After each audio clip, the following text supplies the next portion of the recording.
मैंने अनुमान लगा लिया है। संकल्प इस कारण से पूरा नहीं हो पाया क्योंकि तुम दोनों में से कोई एक चरित्रहीन है।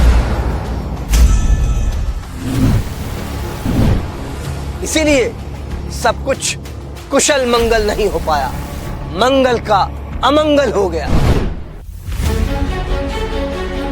अरे आप लोग मुझे ऐसे क्यों देख रहे हैं? जैसे कॉली ने अपना संकल्प पूरा किया वैसे मैंने भी किया। हम सच कह रहे हैं, मेरा चरित्र एकदम साफ है। अरे हद हो गई, आप लोग हम पे विश्वास ही नहीं कर रहे। आप लोग कॉली का साथ दे रहे हैं, आप उनका सपोर्ट कर रहे हैं। आप लोग ये भी नहीं सोच सकते कि मैं सच बोल सकता हूं। मैं सालों से मुंबई में रहता हूं, इसका मतलब ये नहीं कि मैं चरित्रहीन हो गया। हम किसी भी सदी में जी रहे हैं, हम इस अंधविश्वासों से दूर रहना चाहिए। अगर हमें पता होता कि शहर की हवा में इतना जहर है तो हम तुम्हें कभी वहां नहीं भेजते। और कबली ने यहां रह करके अपना संकल्प पूरा किया और तू उस पर लांछन लगा रहा है, हमारे ही विश्वास को अंधविश्वास बता रहा है। धिक्कार है। बड़े बाबा, इसकी गलतियों को क्षमा कीजिए। क्षमा करना और क्षमा ना करना सिर्फ उस ऊपर वाले प्रभु निरंकार के हाथों में है। मैं तो सिर्फ उनका एक अनुयायी हूं, उनका निर्देश तुम लोगों को देता हूं। अरे मैं सच कह रहा हूँ, मेरे चरित्र में कोई दाग नहीं है। मैं कॉली की कसम खा के कह रहा हूँ।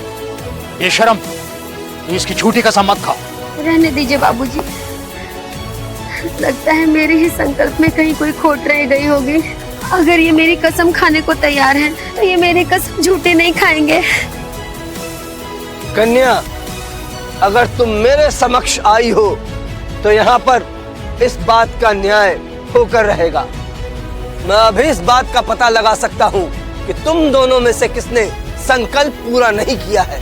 तुम दोनों में से कौन चरित्रहीन है, तुम दोनों में से किसने पाप किया है, और फिर मैं इस तथ्य का प्रमाण भी दूंगा।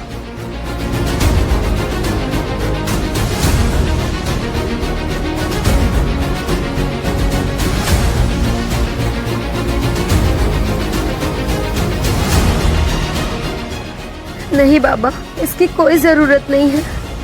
मैं मान रही हूँ कि मैं ही दोषी हूँ।